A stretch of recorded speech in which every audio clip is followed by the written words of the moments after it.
श्री अभंगगाथा महात्म्य आपण पाहत आहोत. श्री भगवान महाराज कृत श्री अभंगगाथा यांचं महात्म्य पाहत असताना आता आपल्याला व्यासकृत ब्रह्मसूत्राचा श्री अभंगगाथेविषयी एक विचार करावायचा आहे. तो असा: वेदाचा तात्पर्य निश्चय व्हावा म्हणून व्यासांनी 555 सूत्रे लिहिली आहेत. या सर्वांचे सार 4च सूत्रात ग्रथित करून ठेवले आहे. तेव्हा मोठमोठ्या विद्वानांनी मुख्यत्वे करून चतुसूत्रीचाच विचार केलेला आहे. चतुसूत्री म्हणजे 4 सूत्र. ते 4 सूत्र वक्षमानतः सांगत आहोत. पहिलं सूत्र आहे अथातो ब्रह्मजिज्ञासा. दुसरं सूत्र आहे जन्माद्यस्यतः. तिसरं सूत्र आहे शास्त्रयोनित्वात. आणि चौथं सूत्र आहे तत्तुसमन्वयात. म्हणजे अथातो ब्रह्मजिज्ञासा, जन्माद्यस्यतः, शास्त्रयोनित्वात आणि तत्तुसमन्वयात या 4 सूत्रांचा विचार आपण या ठिकाणी करणार आहोत. पहिलं सूत्र आहे अथातो ब्रह्मजिज्ञासा. या सूत्राचा अर्थ करताना अथ या शब्दाचा अर्थ साधन चतुष्टय संपत्त्यनंतरम. ती साधन चतुष्टय संपत्ती आमचे परमश्रेष्ठी गुरु श्री दादा महाराज साखरे यांनी आपल्या विचारसागर या ग्रंथात वक्षमान पद्धतीने सांगितलेली आहे. ती अशी: विवेक, वैराग्य, समाधी, षटक आणि मुमुक्षुत्व या 4 साधन चतुष्टय संपन्न अशा गोष्टी आहेत. त्याचे वर्णन श्री अभंगगाथेत आलेले आहे. अर्थात क्रमांक 386 या अभंगात साधन चतुष्टय संपत्तीचे वर्णन केलेले आहे. विवेक, वैराग्य, श्रद्धा, समाधान, अनेक दमन इंद्रियांचे, मनाचा विजय, वासनेचा क्षय, उपरती होय स्वानुभवे. किंवा सांडूनिया सर्व लौकिकाची आस, होवावे उदास सर्व भावे, घडलिया भोग सुखाने भोगावा, चिथी दुःख हेवा नसो काही. भगवान म्हणे तुची अधिकारिया, ब्रह्मज्ञान पाया लागे त्याच्या.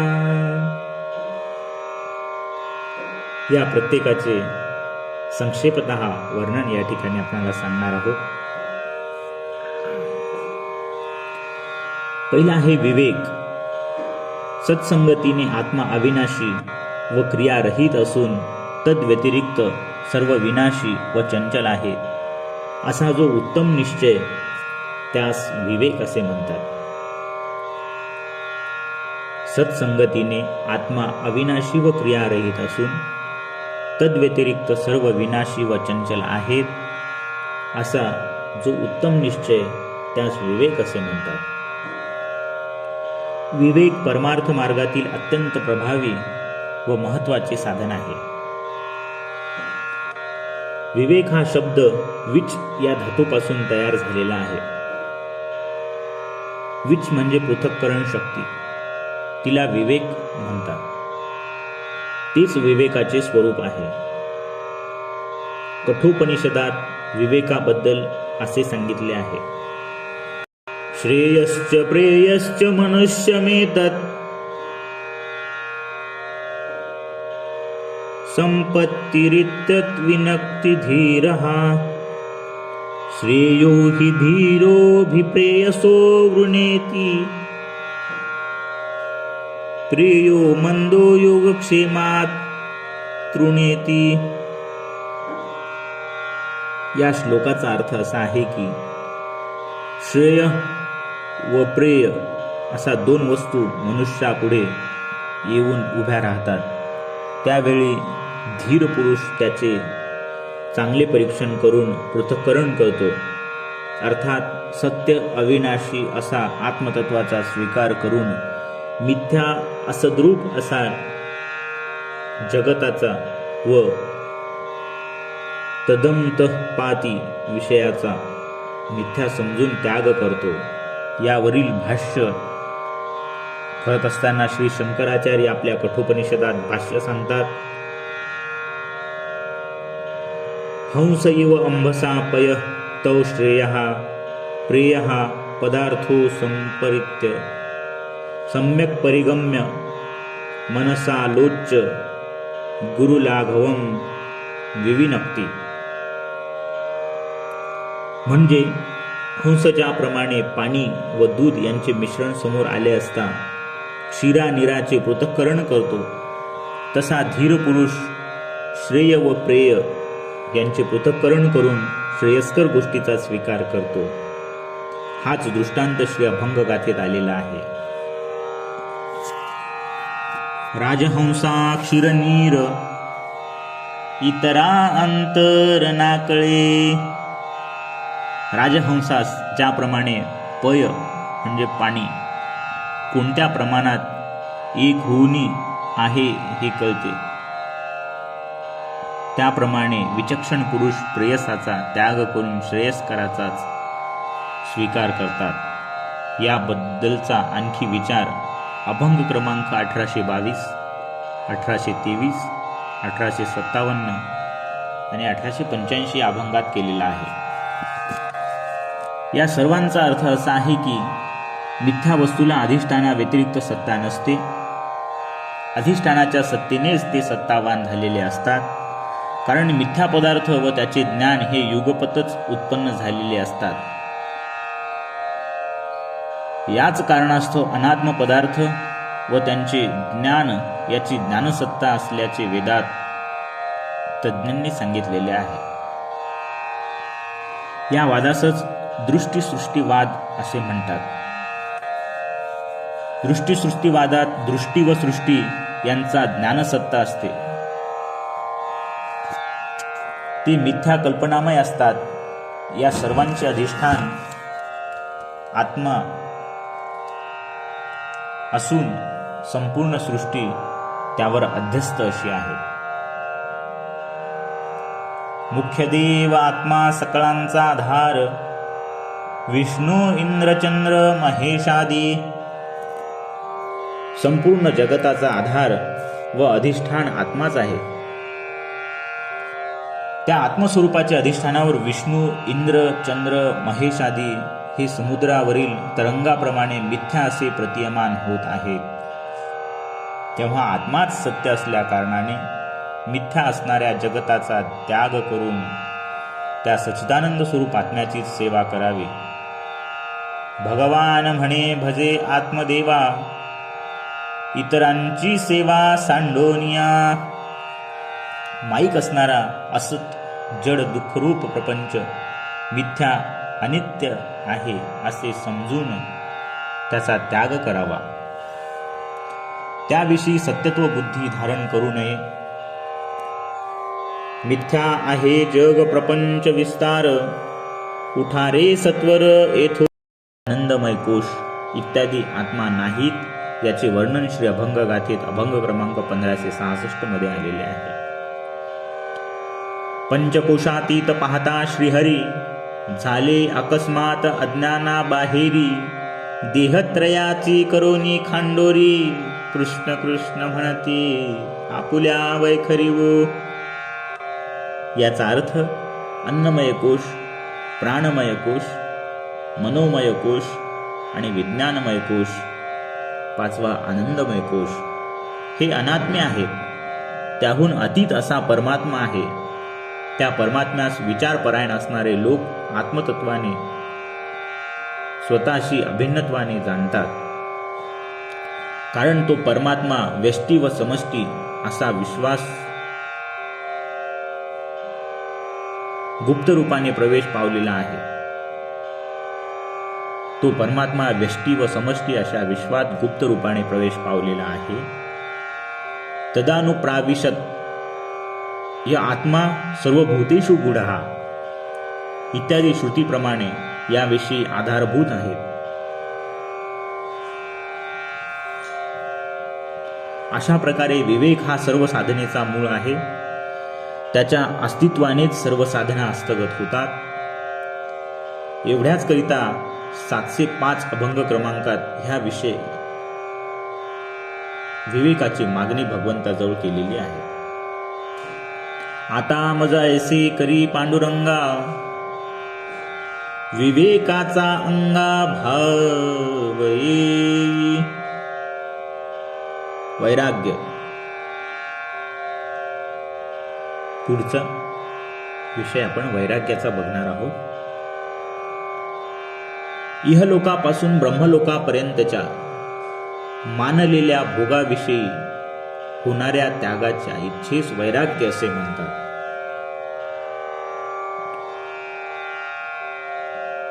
अतोन्यदार्थम नाल्पे सुखमस्ती या श्रुतिवचनाने परब्रह्माविना इतर सर्व परिच्छिन्न असल्यामुळे ते माईक, दुःखरूप व विनाशी आहेत हे अवघा मृगजळ भास असे या 177 अभंगात सूचित केलेले आहे. त्यावरून विषयाचा त्यागच अभिप्रेत आहे. विषयाते सोडा वैराग्य आचरा भक्तिपंथ धरा हाची बापा असे अभंग क्रमांक 435 मध्ये सांगितले आहे. वैराग्या वाचून परमार्थ शून्य हे वैराग्य वाचून परमार्थ शून्य आहे या वचनातून सांगितलेले आहे. वैराग्य बलाने साधक सप्त भूमिकेचा अभ्यास करू शकतो. या वैराग्याचे महत्त्व सांगणारे अभंग गाथेत बरेच ठिकाणी दिसून येतात. त्या सर्वांचे वर्णन विस्तार भयास्तव या ठिकाणी करीत नाही. तथापि 1-2 अभंगाचे क्रमांक दिग्दर्शनार्थ आपणास सांगत आहोत. 293, 702, 703 आणि 704 या अभंगात वैराग्य महात्म्य वर्णन केलेले आहे.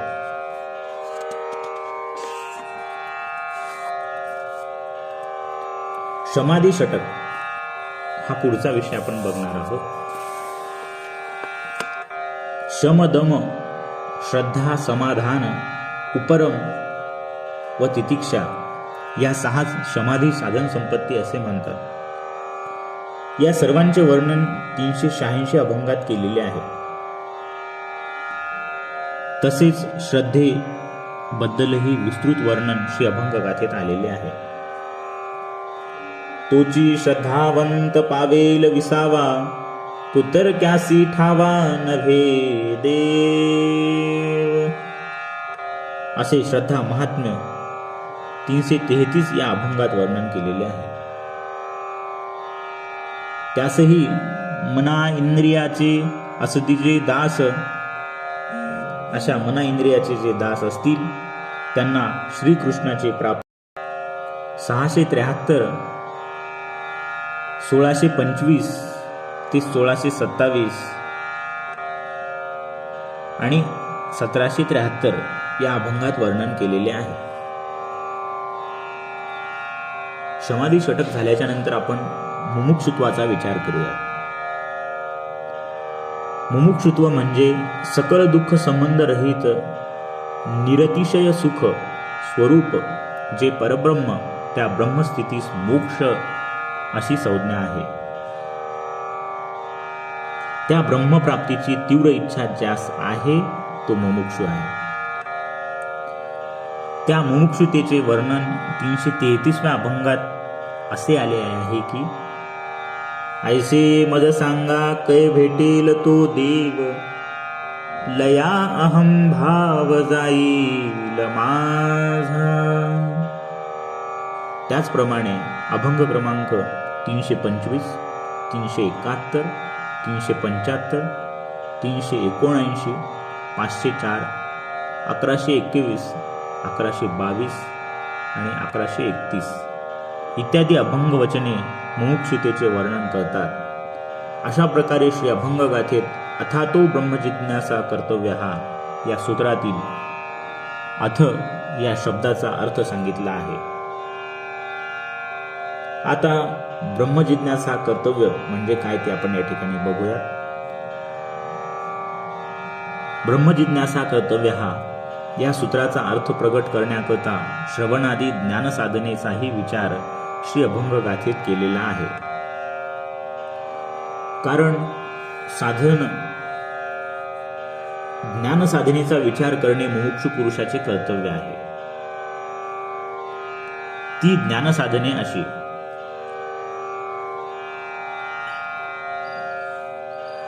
श्रवण, मनन, निदिध्यासन आणि तत्वम पदार्थ शोधन ही 4 ज्ञानसाधने म्हणून सांगितलेली आहे. त्यापैकी पहिलं श्रवण जे आहे त्याचा आपण या ठिकाणी विचार करू. श्रवण म्हणजे षडलिंगपूर्वक जो तात्पर्य निश्चय केला जातो त्यास श्रवण अशी संज्ञा आहे. ते श्रवण 2 प्रकारचे आहे. विचाररूप श्रवण, दुसरं आहे आपाततः श्रवण. हे मोक्ष प्राप्तीस अत्यंत महत्वाचे साधन आहे. उत्तम अधिकाऱ्यास केवळ श्रवणानेच मोक्ष मिळतो. श्रवणेची येथे साधे सर्व काम, न लगे जप होम करणे काही. श्रवणेची पावन प्रल्हाद नारद, उद्धव प्रसिद्ध तिन्ही लोकी. असे 515 व 516 या अभंगात श्रवणाचे महात्म्य सांगितले आहे. दुसरा आहे मनन. अद्वैत ब्रह्मनिश्चयास साधक व द्वैत निश्चयास बाधक असे जे यौक्तिक ब्रह्मचिंतन केले जाते त्यास मनन असे म्हणतात. याबद्दल आत्मा वारे द्रष्टव्य मंतव्य निदिध्यासितव्य असा वेदाने विधी सांगितला आहे. याबद्दल श्री अभंग गाथेत असे सांगितले आहे की हीच वाहे नित्यचिंता, मनी आठवी भगवंता. असा मननाचा विचार श्री अभंग गाथेत मांडलेला आहे. निदिध्यासन हा तिसरा ज्ञानसाधनेतील प्रकार म्हणजे अनात्मवृत्तीचा परित्याग करून सदैव आत्माकार वृत्ती करून राहणे. यास ध्यान प्रसंख्यान वा निदिध्यासन असे म्हणतात. याबद्दल श्री अभंग गाथेत पुढील अभंग आलेले आहे. विठ्ठलाचे ध्यान नित्य धरीत रहा, काळ जातो पहा झप झप. किंवा रात्रंदिन मनी धरियला छंद, किंवा भृंगी कीटकन्याये भजावा विठ्ठल. किंवा काया वाचा मने जाहली ते राम इत्यादी वचने निदिध्यासनाचे वर्णन. चौथा आहे तत्वम पदार्थ शोधन. तत्वमसी महावाक्याचे तत्, त्वम व असी हे 3 पदे आहेत. त्यात तत्पद हे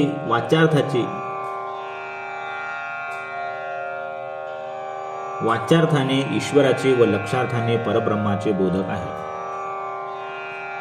तसेच त्व हे वाच्यार्थाने जीवाचे व लक्षार्थाने आत्म्याचे वाचक आहे. मलिन सत्व प्राधान्याने जीव व शुद्ध सत्व प्राधान्याने ईश्वर हे तत्वम पदाचे वाच्यार्थ आहे. मलिन सत्ववती मायाती उपाधी, गुंतलासे बंदी तेने जीव.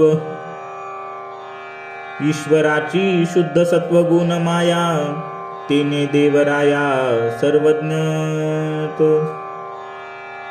या तत्वम पदार्थाच्या वाच्यार्थाचे वर्णन केलेले आहे. तसेच आत्मा सुखरूप आनंदाचा कंद, ते तुझे पद ओळखी रे. आनंदते ब्रह्म तेथे महासुख, अनुभवी विन्मुख काय जाणे. अभंग क्रमांक 164 मध्ये या वचनांच्या द्वारे तत्वम पदांच्या लक्षार्थाचे वर्णन केलेले आहे. या दोन्ही पदांच्या लक्षार्थात आनंदाचा कंद व आनंद ते ब्रह्म या दोन पदावरून ऐक्य असल्याचे सिद्ध होते. ते असी पदाने सांगितले आहे. असे सूक्ष्म बुद्धीने जे शोधन करणे त्यास तत्वम पदार्थ शोधन असे संबोधले जाते. इथपर्यंत प्रथम सूत्राचा संक्षेपतः अर्थ सांगितला आहे. आता जन्माद्यस्यतः या सूत्राविषयी थोडक्यात विचार करू. जन्माद्यस्यतः हे दुसरे सूत्र आहे. याचे विषय वाक्य आहे, यतो वा इमानी भूतानी जायन्ते येन जातानि जीवन्ति यत् प्रविशन्त्य विसंविशन्ति तद्ब्रह्म. यतो वा इमानि भूतानि जायन्ते येन जातानि जीवन्ति यत् प्रविशन्त्य विसंविशन्ति यत् तद्ब्रह्म. याचा अनुवाद, जयापासोनी भूते होती, जयाचेनी सत्ते वर्तती, अंतिजेठ साठवती तया नमो. असा केला आहे.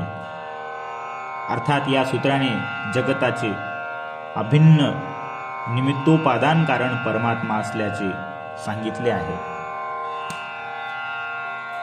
ते भगवान म्हणे अभिन्न कारण, निमित्त उपादान ईश्वर तो. या 1357व्या अभंगात सांगितले आहे. त्याचप्रमाणे अभंग क्रमांक 1515, 2351, 2404 यातही जगत कारणत्वाचाच विचार केलेला आहे. तेव्हा जन्माद्यस्यतः या सूत्राचा अर्थ सविस्तरपणे श्री अभंग गाथेत आलेला आहे.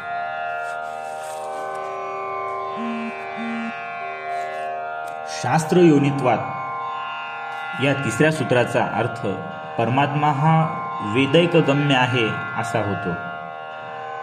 अपौरुषेय शब्दराशी वेद परमात्म्याचे ज्ञान करून देण्याकरता तो प्रवृत्त झाला.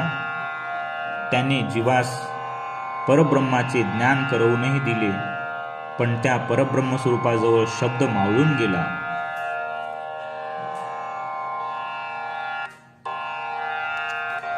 शब्दे वेचोनी जीवन दाखविला नारायण. अशाच प्रकारचा विचार अभंग क्रमांक 1403, 1404, 167 मध्ये प्रगट करून परमात्मा वेदैक गम्य असल्याचे सिद्ध केले आहे. श्री अभंगगाथा हा काव्यग्रंथ आहे. तो पूर्वी जे साधुसंत व ऋषी मुनी झाले त्यांचा मागोवा घेऊनच लिहिलेला आहे. वारकरी संप्रदायात प्रसिद्ध असलेल्या साखरे घराण्याची सेवा चाकरी करून श्री महाराजांनी संत वाङ्मयाचे परिशीलन केले. तदनंतर तात्पर्य निश्चयानंतर सदर अभंग गाथा निर्माण झाली आहे. तेव्हा अपार समुद्र स्वरूप असणाऱ्या संत वाङ्मयाचे थोडक्यात सारांश रूपाने तात्पर्य लक्षात येण्याकरिता श्री अभंग गाथेचा योग्य असा उपयोग होईल. तेव्हा आपणा सर्वांना अशी विनंती आहे की आपण श्री अभंग गाथेचा अभ्यास करावा. त्यात भक्ती मार्गात साधनीभूत असे आपणास प्रोत्साहन मिळेल. श्री अभंग गाथेमध्ये उत्तम तऱ्हेच्या भूपाळ्या काकड्याचे अभंग, वासुदेव, आंधळे पांगळे व गवळणींचे वर्णन आहे. भक्तिभावयुक्त अंतकरणाने त्या नित्यनेमाने प्रातःसमयी म्हणाल्यात तर निश्चयाने वृत्ती श्रीहरिचरणी लीन होऊन भक्तिप्रेमाचा अलभ्य लाभ आपणास मिळेल. प्रकाशक श्री भगवान महाराज. या पद्धतीने श्री अभंग गाथेचं महात्म्य आपण या ठिकाणी बघितला आहे. अलौकिक अशा स्वरूपाचा हा ग्रंथ, चिंतनीय असा हा ग्रंथ, याच ग्रंथाचं पुढील विवेचन अभंग आणि अर्थ या स्वरूपामध्ये आपण पाहणार आहोत. याची एकूण 100 भागामध्ये आपण विभाजन केलेलं आहे. प्रत्येक भागामध्ये 25 अभंग आणि त्यांचे अर्थ, त्याचं सविस्तर विवेचन आपण करणार आहोत. ही 100 अभंग नित्य पठणामध्ये यावीत, नित्य ऐकण्यामध्ये यावीत आणि श्री अभंग गाथेचं चिंतन अर्थासहित आपणाला व्हावं, हाच आमचा उद्देश आहे. याकरता संपूर्ण श्री अभंग गाथा, सार्थ श्री अभंग गाथा 100 भागांमध्ये आम्ही विभाजित करून आपणाकरता दृक्श्राव्य म्हणजे पाहणे आणि ऐकणे अशा स्वरूपामध्ये उपलब्ध केली आहे. जिज्ञासूंनी त्याचा लाभ घ्यावा आणि गुरुवर्यांच्या असीम कृपेचा आस्वाद घ्यावा, हीच आमची इच्छा आहे.